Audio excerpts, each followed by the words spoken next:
В эфире новости экономики на Якутия-24. В студии работает Нургуяна Иванова и обзор событий с Восточного экономического форума. Якорный инвестор ТОР Южная Якутия, компания «Колмар» может начать регулярные поставки коксующегося угля в Индию летом 2020 года. Работа компании с индийскими металлургами уже начата. Образцы угля отправлены в компанию JSW Steel и тестируются их металлургическим заводом. Напомним, на выездной сессии Восточного экономического форума, которая прошла в Мумбаи в середине июня, состоялась встреча представителей «Колмара» с представителями этой компании.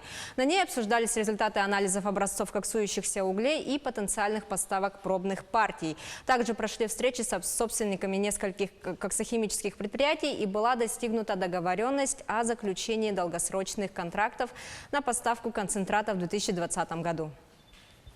Фонд развития Дальнего Востока и Корпорация развития Якутии договорились о создании платформы для реализации инвестиционных проектов. Соответствующее соглашение подписано на полях ВЭФ.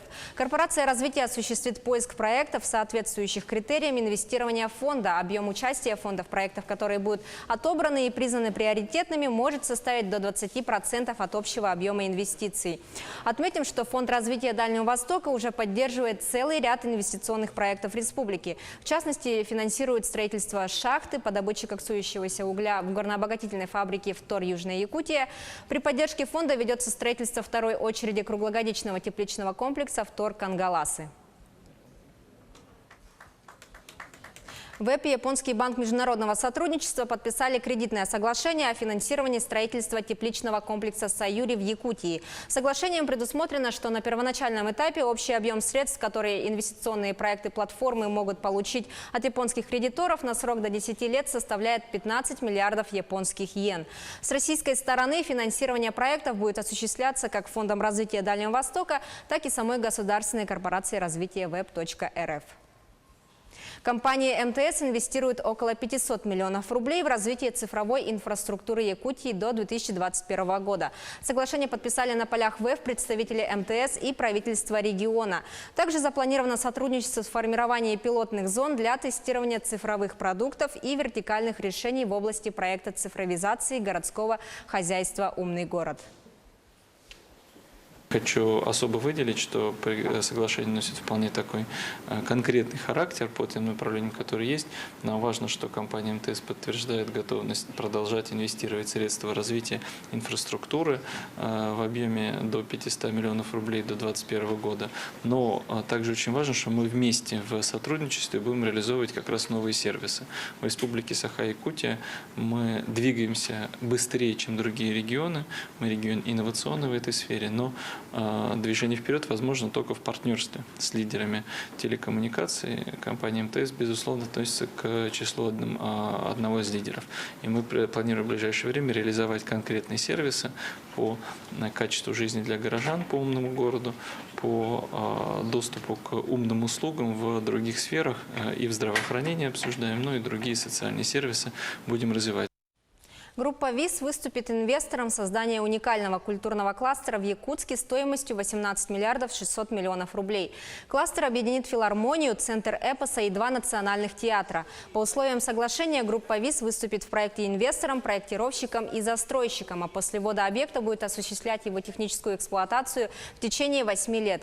В группе ВИС уточнили, что благодаря механизму государственно-частного партнерства в республике удастся в короткие сроки реализовать амбициозный инвестиционный проект без серьезной нагрузки на собственный бюджет. Контуры масштабного здания отсылают к традиционному рельефу местности Якутии. Мультимедийные фасады напоминают знаменитые ленские столбы, а на крыше расположится панорамная композиция «Три урасы». Четырехэтажное здание площадью около 28 тысяч квадратных метров разместится на набережной озера Сайсары. С подписанием соглашения.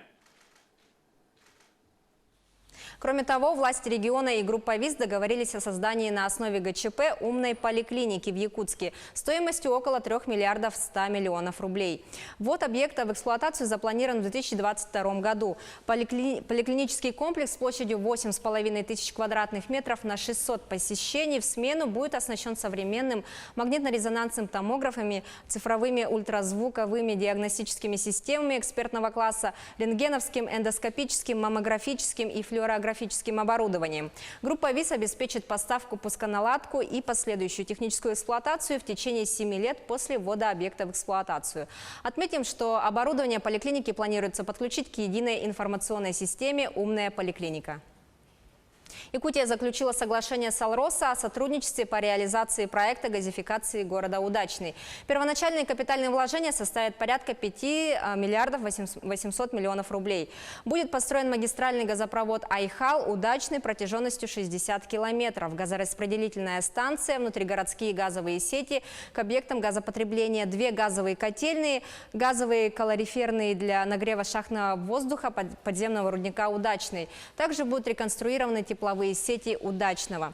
Строительство планируется начать во втором полугодии 2020 года, а завершить к началу отопительного сезона 2023 года. На этом у меня все. Оставайтесь в курсе экономических событий на Якутия 24.